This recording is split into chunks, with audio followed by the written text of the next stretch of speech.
George. I'm so happy. Finally, we're a family. Yeah, you, me, and... Damn!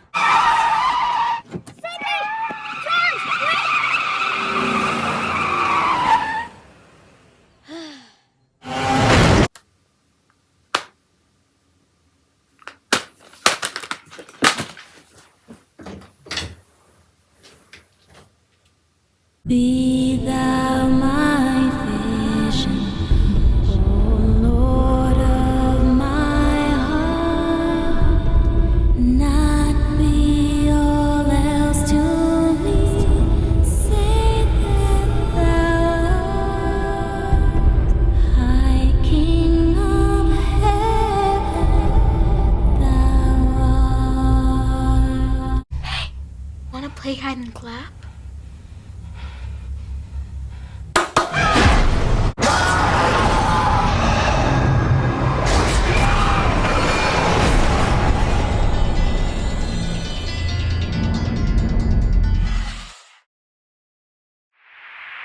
Hey everyone, it's Donji Corleone here, and I'm here with the very first rant of Halloween Horror Movie Review 6, or Episode 3. And that's going to be for the third entry of the series that's kick-starting it. Scary Movie 3, or Scary Movie 3.5, aka the quote-unquote unrated version.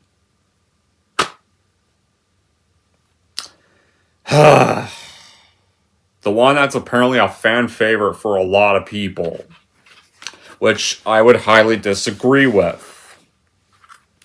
I think this is the first awful film of the series. And we'll get to why. But what's the plot of Scary Movie 3? So, this film, it's a parody of The Ring, and at the same time, it's a parody of the film Signs, which, by the way, guys, is not really a horror movie. This mysterious killer videotape is circulating around. And one look at this tape, who has 7 days left to live. So Cindy Campbell is now a news reporter, and she witnesses this videotape, tries to work out a way to prevent her death. But it's not the only mystery to appear. These crop circles have been appealing in the local farm of Tom, aka played by Charlie Sheen, who pretty much is a parody of Mel Gibson's character in Signs, and George, who's played by Rex. With help from Aunt Shanifa, played by Queen Latifah, in a wasted role. Cindy suspects the aliens may be linked with the killer tape and almost work out both mysteries before it's the end of the world. So, as my reaction, cue the pitchforks, but many people could say this is where the series improved. I think this is where the series started to suck. I'm sorry to say that. I mean, it's better than the two that come after this movie, but personally, my opinion, the best scary movie ever? No. One of the best parody films ever? No. Far from that. I think this is where the most overrated film of the series, and this is where the shit really begins. Like, this was around the time they just started parodying anything that was popular around the time, to the point where this was not really feel like Scary Movie anymore. Even if you were parodying some horror films, they were just parodying goddamn everything. Like, I thought the whole point of Scary Movie was to parody scary movies. Not parody the Matrix sequels, not parody 8 Mile, not parody more thriller films like Signs. Like, so why is this even called Scary Movie 3? And another thing, like, without the Wayans brothers, it feels lifeless. Now, don't get me wrong. I don't hate the Zuckers. Because the Zuckers have done good parody films. Airplane I loved. The Naked Gun movies they've done I loved. Hell, there's this romance film with Patrick Swayze called Ghost, and I love that movie. They were involved in making that. So they're not horrible filmmakers. Because they've done good films. And no, I don't just hate this because it's PG-13 and you just read the R-rated stuff. No. There's PG-13 parodies that work. Naked Gun was PG-13 and it worked. Spaceballs was PG-13 and it worked. Airplane was PG and it worked. Well, Airplane was out before Temple of Doom invented PG-13. You want to know why those work? Because they're fresh. They know exactly what they are parodying. They actually feel like parody movies. and the jokes are actually funny in them, and they're actually done by filmmakers that knew what they were doing. This film, no. So how was this even made? So it was around November 2002 when Dimension still decided to develop a third Scary Movie entry without the Wayans brothers. Then originally December 2002, executive producer Kevin Smith, at the time when he was cool, back before he became a crybaby over fucking trailers and making shit like Tusk, Yoga Hosers, and Clerks 3, that Kevin Smith thought was actually good. Originally, he was going to executive produce the film, and you know what? If that version of Kevin Smith had produced the film, I wish that could have happened. I wish maybe that older Kevin Smith probably could have actually did the movie. I think he would have did a better job at being the replacements. Instead, they brought on David Zucker as the director. And initially, Seltzer Freeberg, who contributed an early draft of the original film, were initially assigned to write the script. And originally it was going to be called Scary Movie 3 Episode 1, Lord of the Brooms, because it was going to be parodying Star Wars, The Lord of the Rings. Oh hell, they referenced Lord of the Rings in one bit. And the Harry Potter franchises. Those are not scary movies. How fucking stupid are you? How about actually parody scary movies, not epic franchises, whatever the hell's popular? And Zucker considered using the draft, but he opted for a new screenplay by Craig Mazin and Pat Proft that aligned more closely with the tone of the earlier films. Then filming began on March 12, 2003, concluded on July 16, 2003, and filming was in Vancouver, BC. And it's set in Washington, and parodies several popular films. He parodied Matrix sequels, he parodied 8 Mile, not horror films. He parodied The Ring. Okay, that is a horror film. He parodied Signs. That's really more of a thriller and sci-fi movie. Like, hell, this film, Scary Movie 1, this actually at least parodied horror films. Even this one did it way more. Scary Movie 2. If people want to shit on Scary Movie 2, that was actually parodying horror movies. Hence why these were called Scary Movie. Why is this called Scary Movie 3? If you're going to reference whatever movie is coming out popular around the year this came out.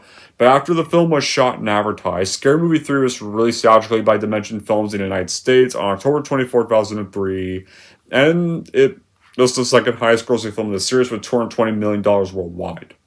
And it won the Teen Choice Award for the award of the movie the parents didn't want their people to see.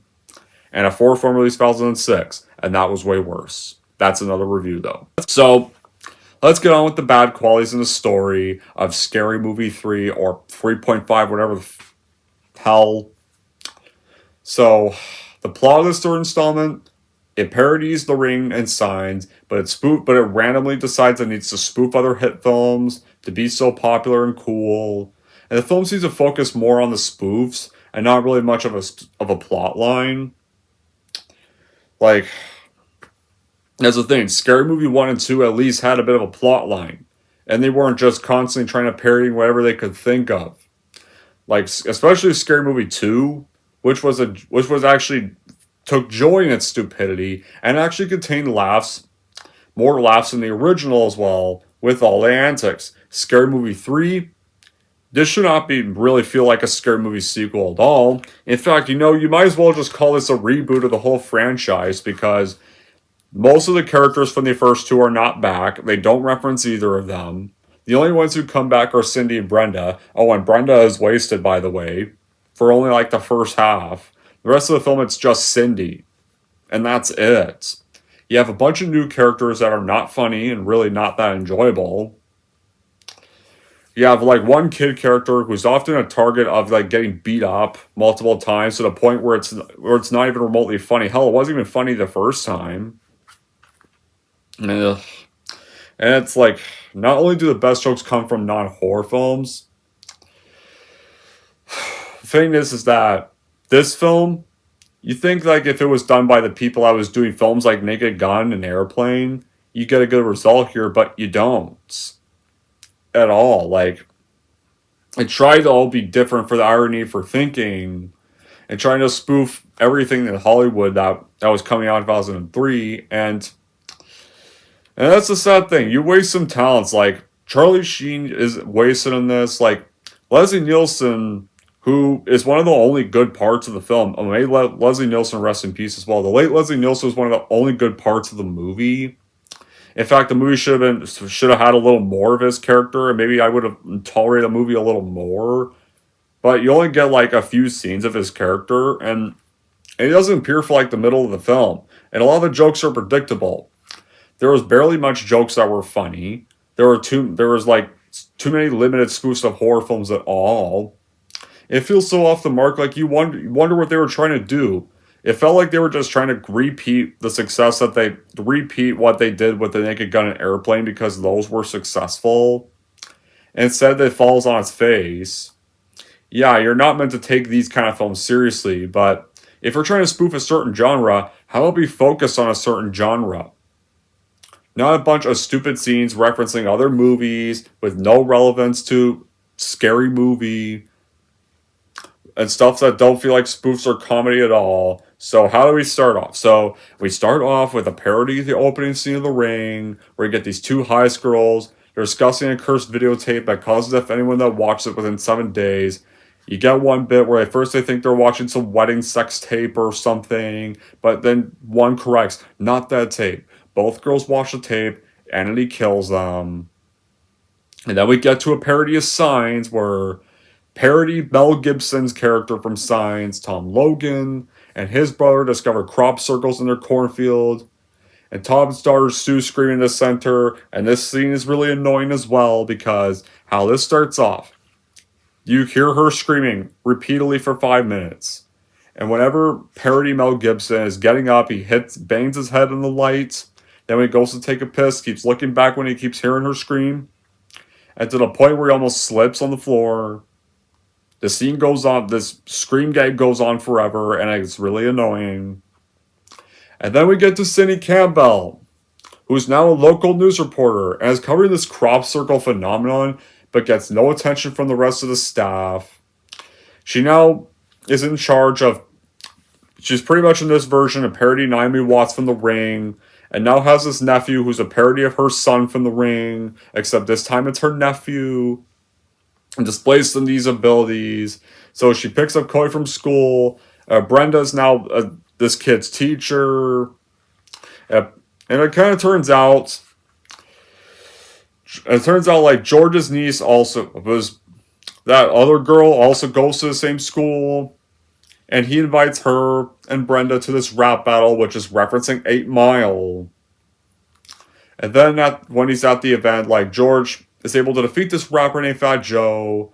And oh yeah, you know the Wayans Brothers characters? Who do they replace them with? Well, they're now replaced by these two characters that are played by Kevin Hart and played by Anthony Anderson.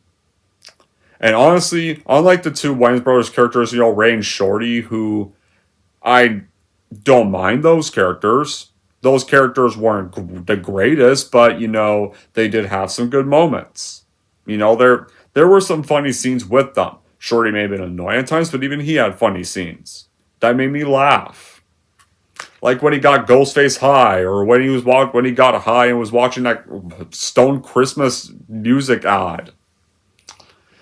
Here, you get these two replacement wannabes, except these two just feel more annoying, to the point where you kind of just want whatever villain they're parodying to kill both of them. So, we get the parody of 8 Mile, because apparently 8 Mile's a scary movie.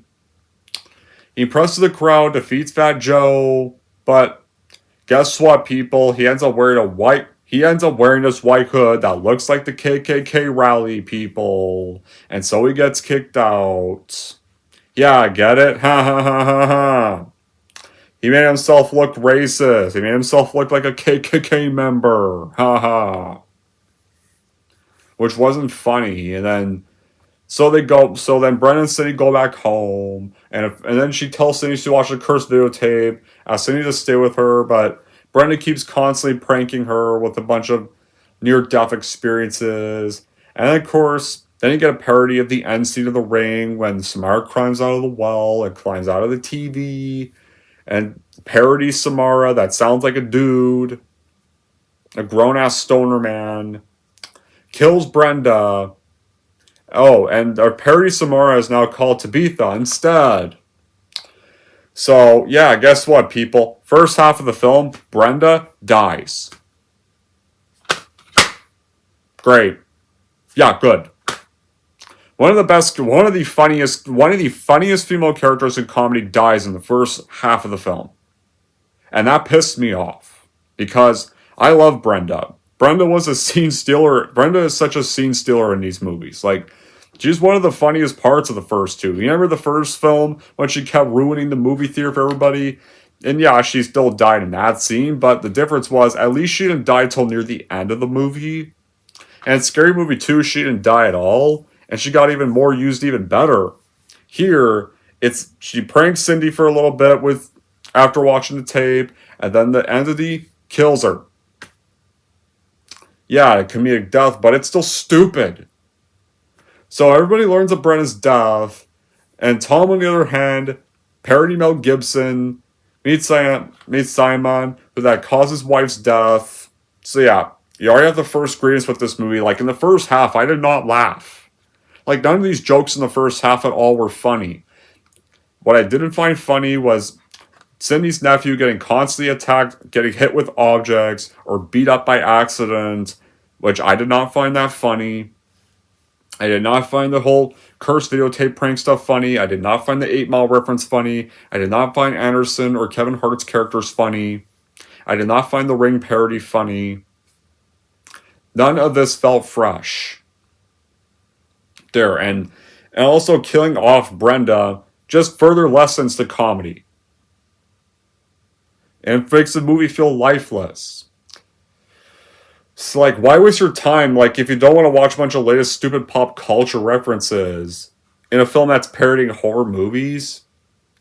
If you just really sat there and not minding much your own business, like, you would miss nothing from this movie at all. Like, Scary Movie 3 just feels like a different comedy. It starts to feel more like the Seltzer Freeberg stuff. Right there. I mean, even if there's no gross out jokes in here, you still get people could say, what I meant to say, people could say there's no gross out jokes in Scary Movie 3. Yeah, there is. Yeah, there is. When they meet the aliens, they say, you should see how he piss. And they piss out of their fingers. That's a gross out joke. Oh. What else can I think of?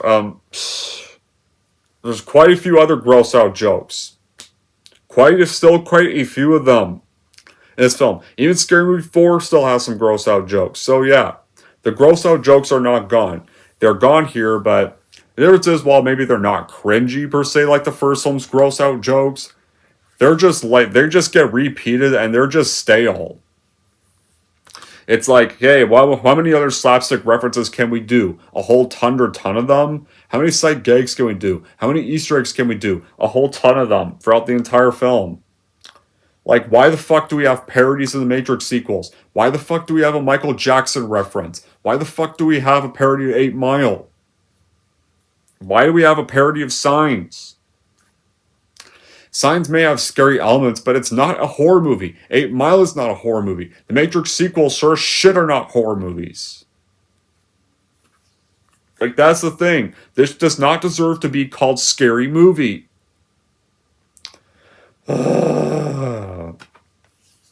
That's the thing. David Zucker just felt like he got too carried away with the spoofing and forgot about trying to make the audience laugh. That's the thing. At first it wants to parody The Ring, then suddenly wants to parody Signs. So we need to have these alien characters. Apparently, they're the bad guys. And then when they come to Earth, oh no, us choking you is how we say hello, and kicking you in the balls is how we say goodbye. At least the Wayans stuck to the laughs, and after the spoofs that would just follow. So at Brenna's funeral, when Cindy's giving her condolences to her parents, the Anderson and Hart's characters show up, and they think she's still alive when they hear the words wake. Yeah, get it? Because sometimes a funeral gathering is called a wake, so they think she's awake. So they jump on her body, try to revive her, basically vandalize her coffin in the process and disrespect her funeral. Yeah, like this scene goes on for like 5 minutes. Goes on like this scene goes on for 5 minutes, and it just further makes me hate these characters. Good. Let's disrespect a dead person's wake. Let's jump on their coffin, try to their body. And also, let's have the nephew now suddenly say these random rude references to the other funeral guests.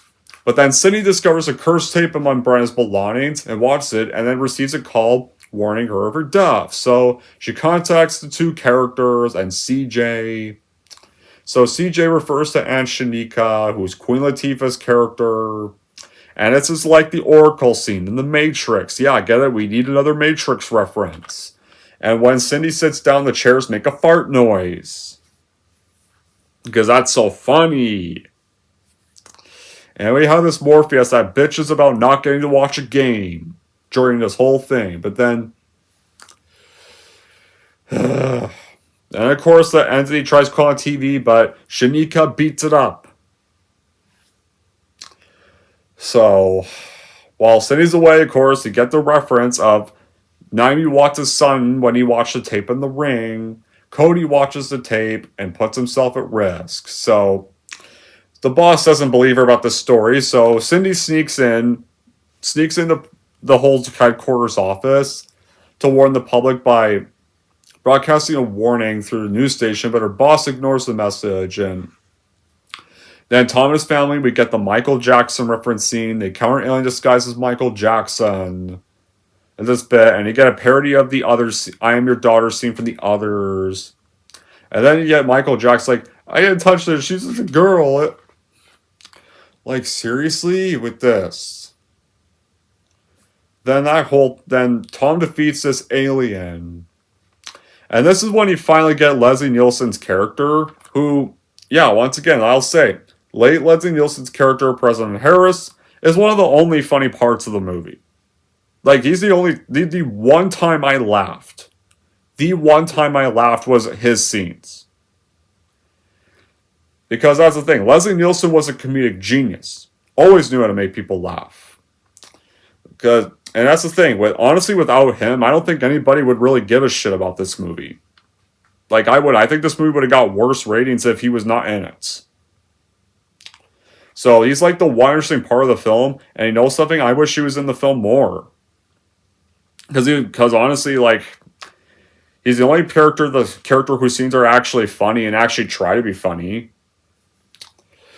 They're like, the story itself is slow to start when they introduce these new characters. Like, these other new characters I don't care about. I don't care about Carter Anderson's characters. I don't care about this parody Mel Gibson character. I don't care about this new love interest guy. I don't care about this nephew Bland character. This film tries way too hard to be hip and cool with the PG-13 audience so they can make more money. But don't worry, people. We're gonna make an unrated version for all you R-rated people when it hits DVD. Ha ha! Yeah, well, guess what? The unrated version also sucks.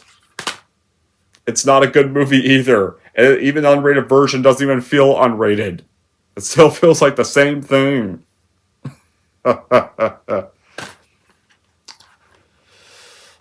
Like, this misses either version a lot of stuff. It's like, that's another thing. Michael Jackson jokes were old news. They're not funny, and they're all annoying. This whole kicked in the crotch humor, it's not funny, it's annoying, and it's pathetic. There's too many cameos, too many comedy killer jokes, too many repeated gags. Like, whenever they keep trying to do a bunch of Three Stooges style sequences, they go on way too long.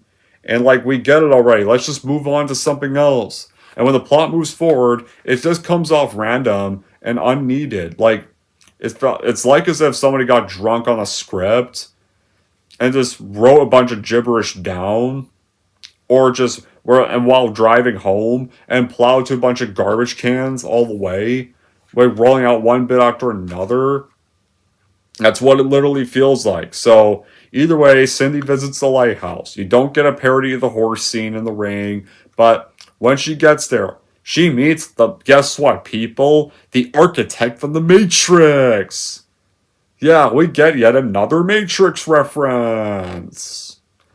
The first one, you could get away with some minor Matrix references, but here, they frequently do it again. The architect tells that Tabitha is my adopted daughter. The spirit that whose wife drowned in a well nearby, and apparently Tabitha transferred her essence to a VHS tape. And the architect was like, I rented this tape, I thought it was a movie, but then when I realized it, I returned the movie to Blockbuster, and I released the curse. Yeah, that's how it all happened, people. He mixed up with the movie from Blockbuster he rented. So Cindy goes back home, realizes Cody's missing, and the tape aired on live television, and so it got revealed to a wide audience. So basically, now that Cindy told the whole news of the tape, now the whole world knows of the tape. So she finds Cody at the Logan farm because he's taking shelter there. And meanwhile, while this is happening, President Harris is at this meeting with a bunch of disabled people. And I will admit, this scene got a laugh out of me. I'll admit that. This is when I mentioned when Leslie's character is the part that gets the only laugh out of me. It's kind of like with this specific scene. At first, like he's aware of the aliens, is gonna move slowly to the exit to go warn the world, but this one guy with a voice box comes up and greets him. He thinks he's an alien, punches him. This lady screams, and President Harris like, she's scrambling my brain, and they beat up more of them because they think they're all aliens. And then, of course, the president's assistant or secretary shoots his picture of the person they're honoring, and they run through the exit, which I'll admit, that's the one scene of the movie that's funny.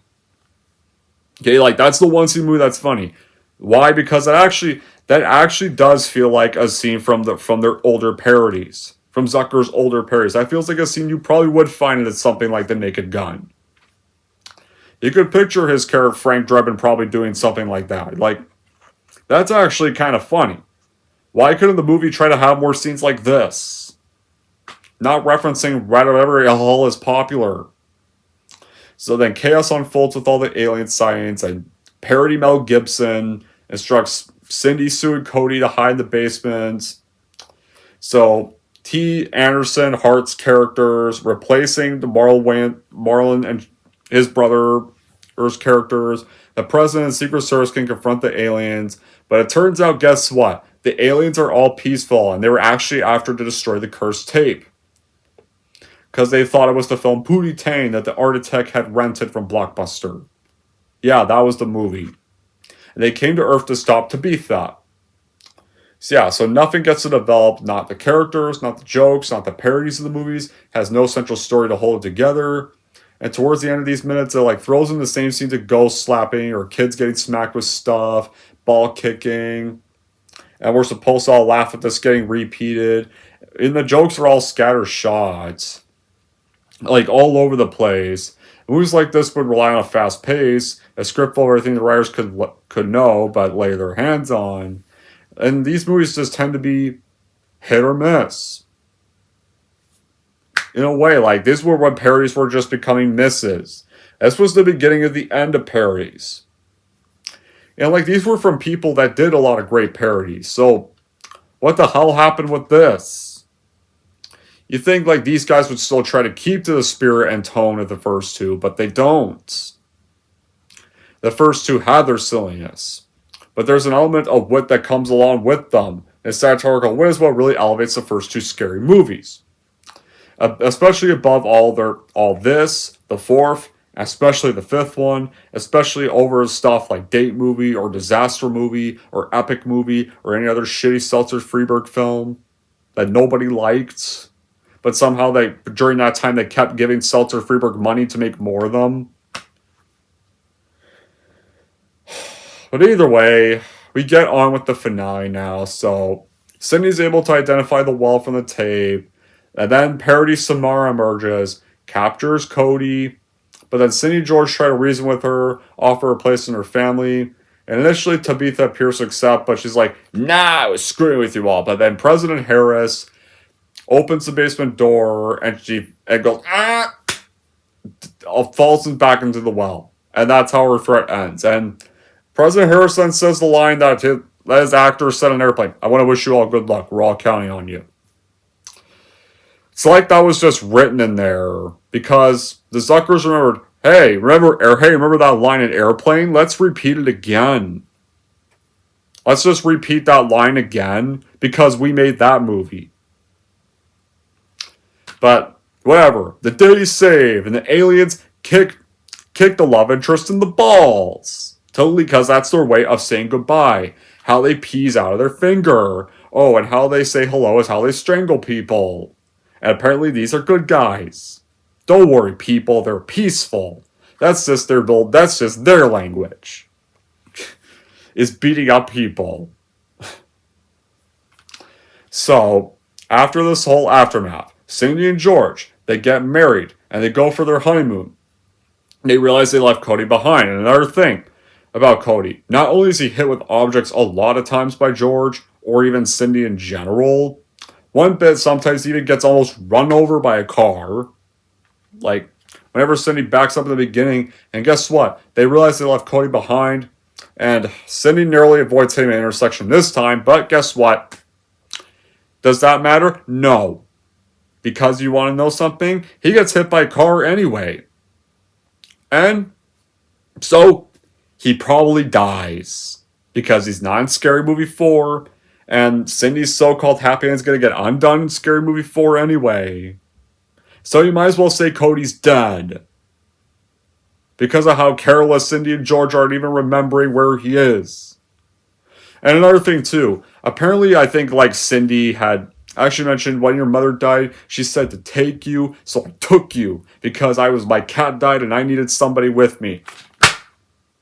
So you kidnapped him. She basically kidnapped this boy. She even tells him that during the time they're at the farm. And the Cody's face like I would be fucking shocked too. If that's how I got adopted, was kind of basically kidnapped. Just because somebody's lonely. That's basically kidnapping. God, fuck this movie. But that's how this movie ends. A pointless ending because it's going to get retconned by the even bigger piece of shit fourth one that I'm going to have to watch next. And that's the next review. Does the movie have good qualities? Yeah, okay, it does.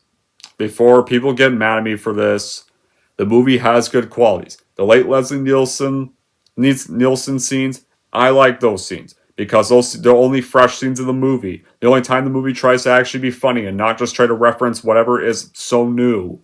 Like the scene with him at the White House, okay? That was actually the only funny part of the movie. If you did not cast him in this movie, I don't think this film would really get even that high ratings in the first place, and this film would have probably been forgotten about quick. And the leads that do return, Anna Faris, I guess, gives a fine performance. I guess still has some of the charm from the preceding films, but that's the only familiar face you see, and I guess it was nice to see Brenna for the first half up until they screw her over. Other than those, I don't give a shit about Scary Movie 3. Like, I start to wonder if this is a fan favorite or they just watched a different movie or something. This is a film that just badly tries to copy Naked Gun's success and Airplane success and doesn't understand what made those work in the first place. So, yeah, I hate this movie. I think this film is a piece of shit. I think this is the most overrated film of the franchise. And I will stick with the first two.